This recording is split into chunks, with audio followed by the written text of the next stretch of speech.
BKFC returns to Albuquerque February 28th. It's BKFC Fight Night Albuquerque. Donald Sanchez in the co-main event. Returning to bare knuckle. How's that sound? It's cool, you know. It's not the fight that we were prepping for. It's not the fight we were promised. But it had a change of venues.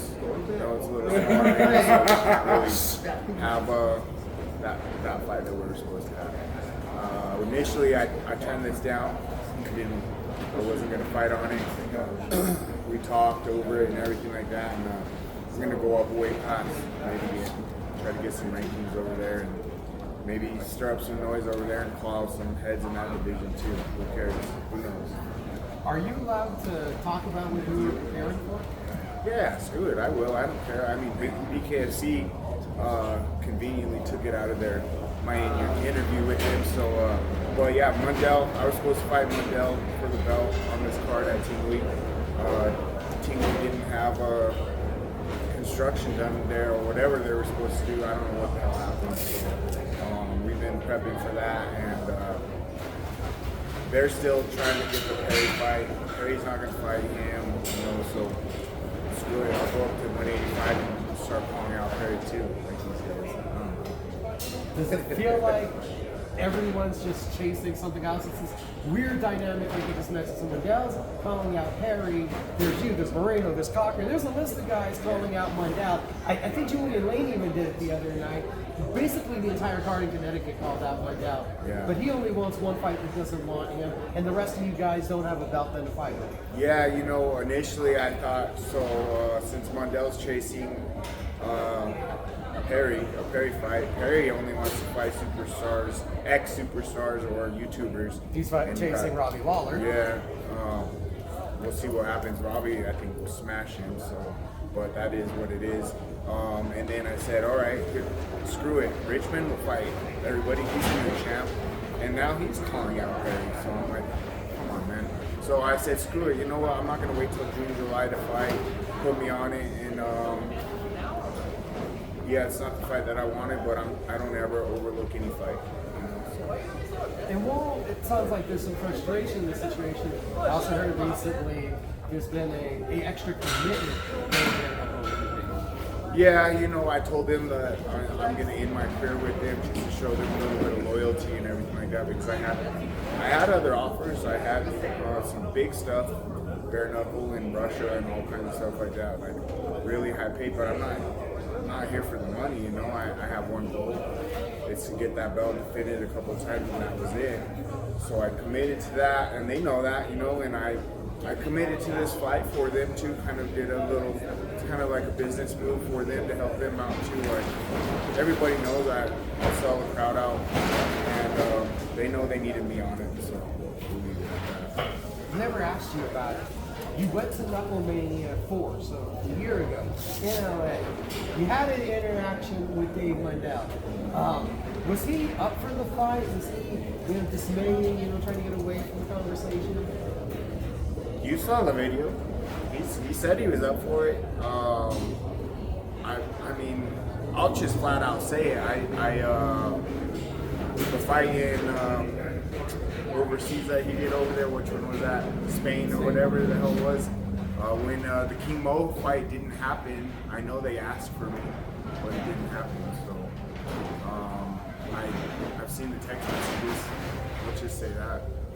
All right, so now let's start messing with Donald on an area. You're going to be overlooking Harrison Aiken. You're talking about Mundell. We're talking about big money fights. And now you get a guy that's coming back to the company. He has a wealth of bare knuckle fights under his belt, but it'd be very easy to say, are you overlooking this guy? I'm definitely not overlooking this guy. He's a very dangerous fight. He has nothing to lose, everything to gain. I have everything to lose right here. Everybody knows that. This is a huge risk on myself. That's what I'm doing. But I'm just doing that to show and prove that I'm willing to be a company man and help out with this shit, you know? So that's it. I love to fight. It was hard for me to say, no, I'm not fighting in this fight. No. When I immediately look at Harrison, most interesting thing, he's a southpaw, so right away everybody says they're a little tricky. Not for me. I sparred with Timmy Means my whole life. He's a badass striker. Have you ever seen a better striker than Timmy Means as a lefty? Other than Carlos Conde? Same coach, same person that taught him. I sparred with both of them, but lefty. I have a number for lefties, and I feel like maybe this fight is to prep me for them.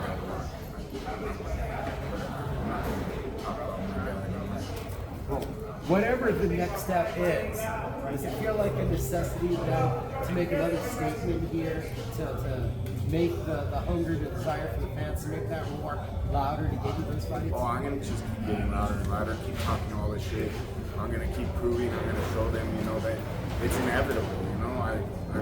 I keep knocking people out. Like, I'm not winning by cuts and TKOs and stuff like that. I'm winning by knockdown. You know, I mean, I have one decision, but the other one's a knockout. So, and that's what this one's gonna be. That's it. I'm training for the knockout. I promise you. I'm going for the knockout. I'm going for the kill, and I'm not overlooking this guy. And how do you feel? 185 for this man. I'm guessing that you're really energized, that you're happy and full.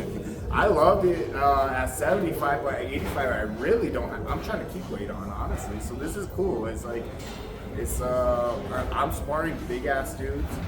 I feel great. I don't have to worry about cutting weight. I didn't have to worry about going to 75 either. So now I'm just eating double, still lifting heavy, you know, keeping that strength on and everything.